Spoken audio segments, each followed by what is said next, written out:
Hi,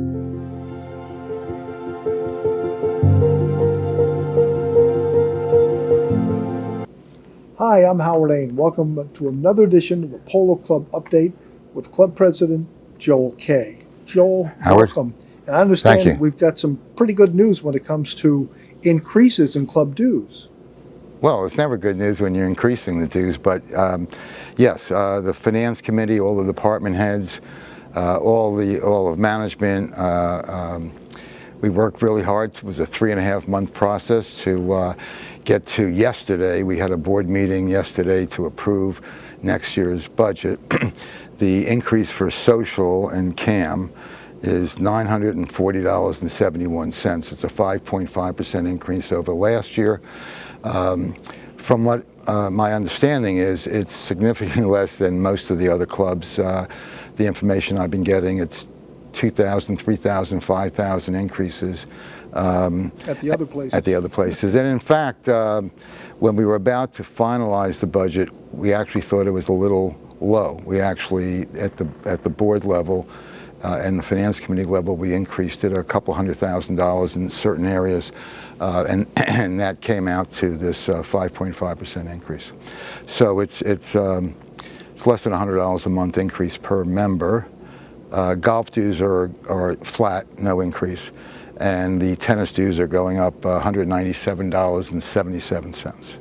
So we felt we did a terrific job in getting this done.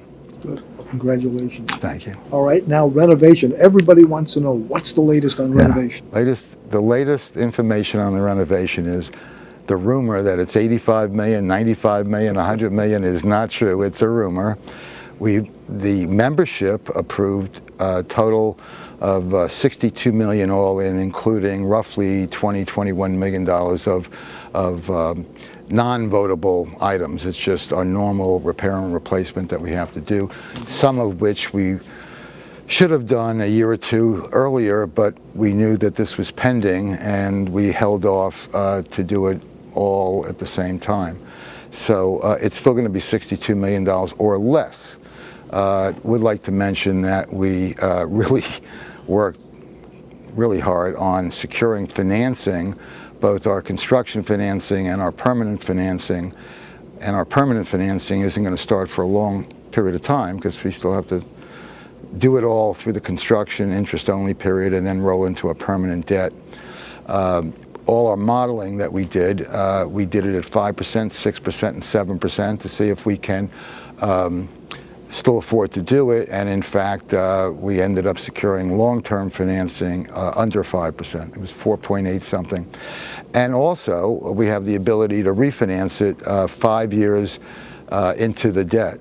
So if rates are high, we keep it. If rates come down, we have the ability to pay it off, refinance it at the then current rate, which presumably we would refinance it if it's less than 4.8%. Right. So that's that part. There are areas that we just can't wait for anymore, and in particular, it's the ladies and men's card rooms. So, and since none of those walls were coming down, the structure is going to be the same. We asked our architect firm and our design group to come up with their plan for both the ladies and men's card rooms, and with the same palette, more or less. It's not my area of expertise, but the same palette, more or less, of what the rest of the club is going to look like. So it'll be all coordinated. And this is something that we could do right away. We already started. We had their proposal. We started seeing some storyboards. In fact, today Lily's meeting with a group of women who play cards every day to get their input. And we're evaluating all these chair options, and it can't get done until we pick out the carpets and the wall treatments and everything else. So even though we've started and it'll be the first thing done, it can't happen tomorrow. I mean, just the carpet alone, I heard whenever we get to that, it'll be at least a 3 to 4 month lead time to get it in. So our guess is that, again, we're starting it now, but my guess is it won't be complete until maybe April, May of 23. But it started. Okay. The whole project itself is looking 2, 3 years. How far down the road? The plan is 3 years. Okay, so but we're going to push. If we can get it done in 2 years, we're going to get it done in 2 years. It saves us interest. It helps the flow and the membership. So we're actually trying to do a couple of different things at the same time, where in our plan they're all separate, but we're trying to get them, like for example, well, we're trying to get it done as quick as possible. I do want to mention something else relative to financing and relative to the projected cost of the whole project. We finalized hiring our owner's rep. It's a company called Kaye and Associates. We interviewed 5 owner's rep companies. They were the best one for a lot of reasons, including pricing. The architects have already, they're done with over 100 pages of blueprints and whatnot. So we're getting closer and closer to beginning to have the ability to then go out and seek out the general contractors and review what their proposals are. When we priced it out with not only the then current pricing, but also 20% or so contingency on top of that.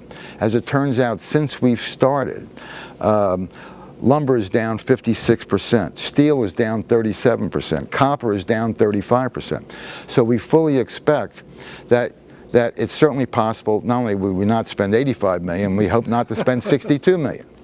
So all of those things are working in our favor, and probably the best part of it is the fact that we secured long-term financing under 5, and again with the ability to refinance that later. Right. And you're going to have a facility where you're going to make sure everything that you need is there. It's another concern of ours. Whatever GC we end up hiring, we're asking them to, if they need to rent a warehouse. We're going to start ordering supplies well before we actually start using them, so that if we start a particular phase, we can complete the phase and not say, supply chain, we don't have the materials, we plan on having them. Excellent. Excellent. Now, we've got the club course too. That's well underway. Everybody sees that. How is that going? We're a couple of weeks behind. It's going very well. Everybody who's seen it thinks it's going to be a spectacular golf course. But we ran into a problem with cement for cart paths. We're running into a little problem with gravel for the bottom of the bunkers and the original base of the greens. We have another source. That gravel will be tested to make sure it's consistent with the gravel we already have. The irrigation people, we had a couple of delays. We still expect to be completed towards the end of August. Our original expectation, we were going to be completed, middle of August. So we're two and a half weeks behind. It's not that big of a deal.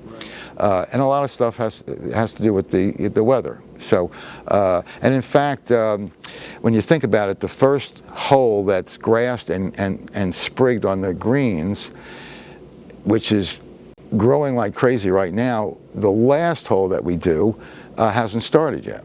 So what they do is double and triple up the amount of sprigs they put into the greens and in the fairways.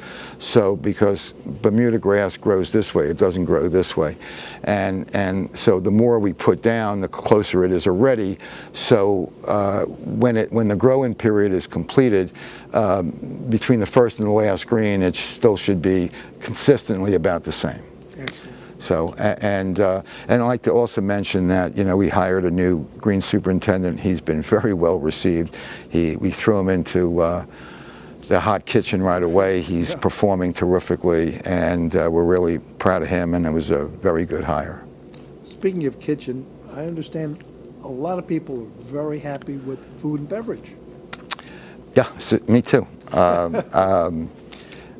we recognized that we had some major issues here. It wasn't just the food itself, the quality of the food. It was the presentation of the food. It was the delivery of the food.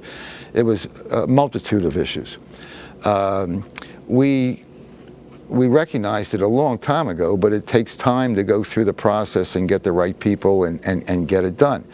And in fact, we hired somebody, his name is Antonio, and he's been at the Homestead, he's been at the Greenbrier, he's had his own restaurant, he's a James Beard Award winner. He seems to be very happy, he's terrific, he's made so many changes right away. In fact, right after he got here, we had an entire day in the Laurels. All the tables were set up, and they started from scratch, teaching servers. Here's where the knives go, here's where the forks go, here's where the spoons go, here's how you serve a plate. Everything that was on the then current menus, let's everybody taste it. What do you like about it? What do you don't like about it? What is it? Okay, because you have people who never eaten our food, and their palate is totally different than ours. So we started from scratch, and it works. Now, people do have to understand that we have J1s, which are people who just came over. A lot of them, it takes time for them to understand our language, understand our membership, understand what we do here, how we do it here, and as the weeks go on, they get better. So, and you have to ask members to give us a break a little bit. But we knew that we had issues, and when there was a group of members who were unhappy, personally I said, I agree with you on almost every item that they were upset about. But I said we have to go through a process of how we get there, and we follow that process, and we have done that process. And Antonio is really great. Awesome. He's awesome, yeah. I hope he stays a very long time. So. Well, very good. Anything else you'd like to add? Let's see. Well, we approved the budget for the year, as I said yesterday. We're strengthening our penalties on traffic and grievances. They're just starting to mount up a little too much. So we're going through that. And we found a way to start getting a few more people off the golf list, and tennis is starting to look at that as well, to facilitate a quicker total end to the list.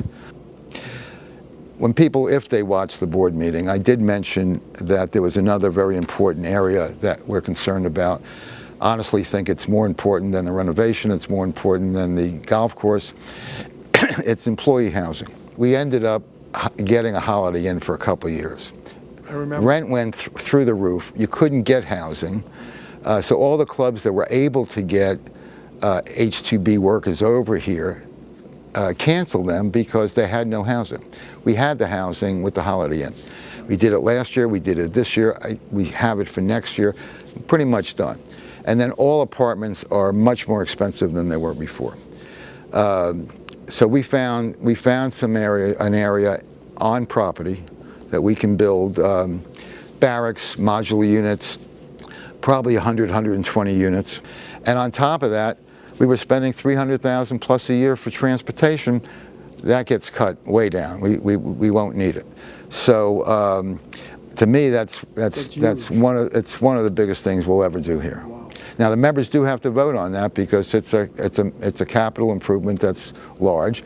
Hopefully that won't be an issue because it's incredibly important.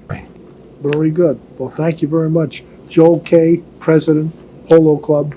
Thank you very much. I'm Howard Ain. Thank you.